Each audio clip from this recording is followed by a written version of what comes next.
Yuk kita lanjutkan pembahasan tentang prebiotik, probiotik, dan simbiotik. Kita bahas dulu yang probiotik. Oke, dari buku yang sudah saya share, silakan dibaca kembali rangkumannya ya. Kita bahas bersama-sama teman-teman, apa itu pro, pre, dan simbiotik ya. Yang pertama adalah probiotik ya. Pro ya, pro.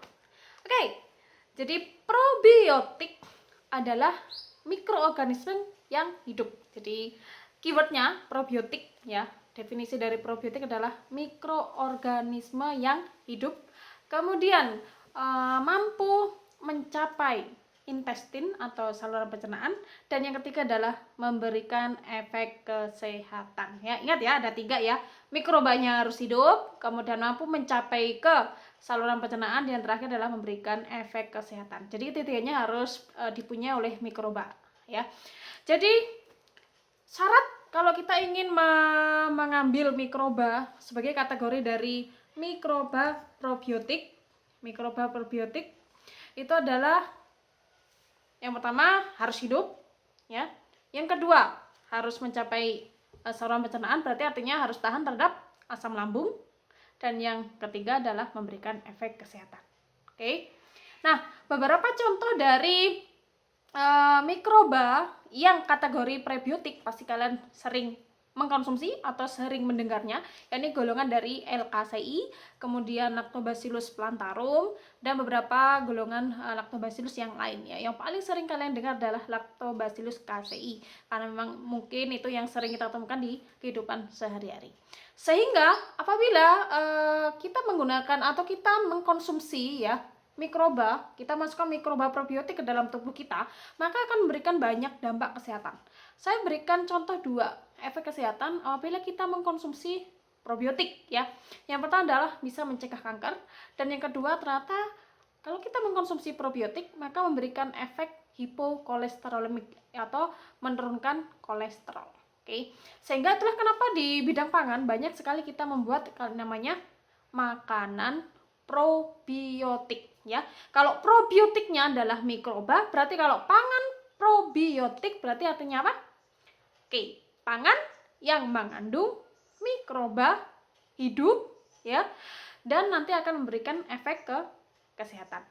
Oke, nanti kalian cari beberapa contoh dari pangan probiotik. Pasti yang sering kalian konsumsi adalah pangan fermentasi.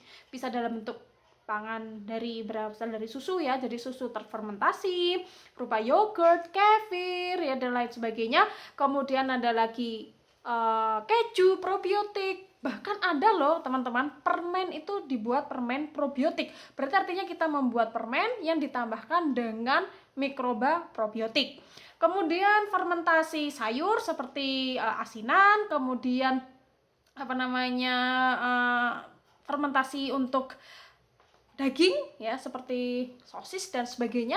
Kemudian ada sekarang teknologi terbaru, jadi makan probiotik itu dilakukan penyalutan atau istilah kerennya adalah mikroenkapsulasi. Nanti kalian baca sendiri bagaimana definisi atau bagaimana proses dari mikroenkapsulasi khususnya untuk probiotik.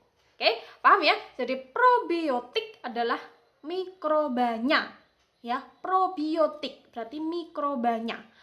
Kalau pangan probiotik berarti pangan yang mengandung mikroba, dan tadi saya sudah jelaskan dikatakan probiotik kalau dia mempunyai 3 syarat. Oke, sekarang kita bahas prebiotik ya. Bedanya ya satu huruf ya, yang awalnya pro o sekarang pre e ya. Nah, kalau prebiotik adalah apa ya kira-kira? Oke, prebiotik adalah bahan pangan yang dia bersifat non-digestible atau artinya tidak dapat dicerna. Sehingga harapannya apa kalau tidak dapat dicerna ya? Tidak dapat dicerna itu di mana? Di saluran pencernaan. Nah, harapannya apa kalau tidak dapat dicerna di saluran pencernaan? Maka prebiotik itu bisa dijadikan sumber makanan makhluk hidup yang lain, yakni mikroba, sehingga harapannya mikroba baik di dalam saluran pencernaan itu akan tumbuh dan memberikan efek yang bagus ke kesehatan kita ya. Jadi kalau prebiotik adalah bahan makanan dengan syarat yang satu adalah tidak dapat dicerna ya. Kemudian bisa menstimulasi atau mendukung pertumbuhan dari mikroba di dalam pencernaan, dan yang ketiga memberikan efek kesehatan ya. Jadi 3 syarat itu harus muncul untuk kategori prebiotik. Nah, kalau manfaat dari prebiotik ternyata banyak sekali teman-teman. Selain yang pertama adalah karena dia tidak dapat dicerna, maka pasti dia golongan serat ya, atau dietary fiber, atau serat pangan.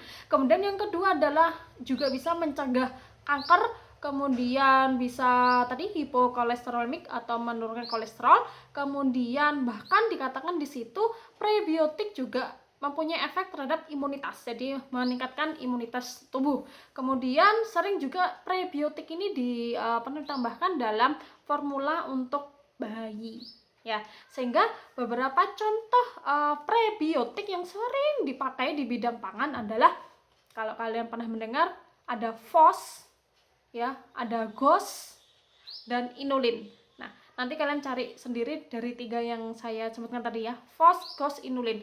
Ketiga prebiotik ini sering dipakai dalam formulasi bayi ya. Nanti coba deh di searching ya, susu bayi atau makanan bayi itu sering sekali ditambahkan FOS, GOS ataupun inulin, karena memang ini fungsinya adalah sebagai prebiotik.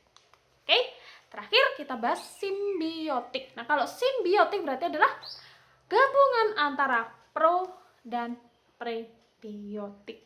Dan memang ketika ini digabung teman-teman antara pro dan prebiotik itu sangat menghasilkan efek kesehatan yang bagus ya.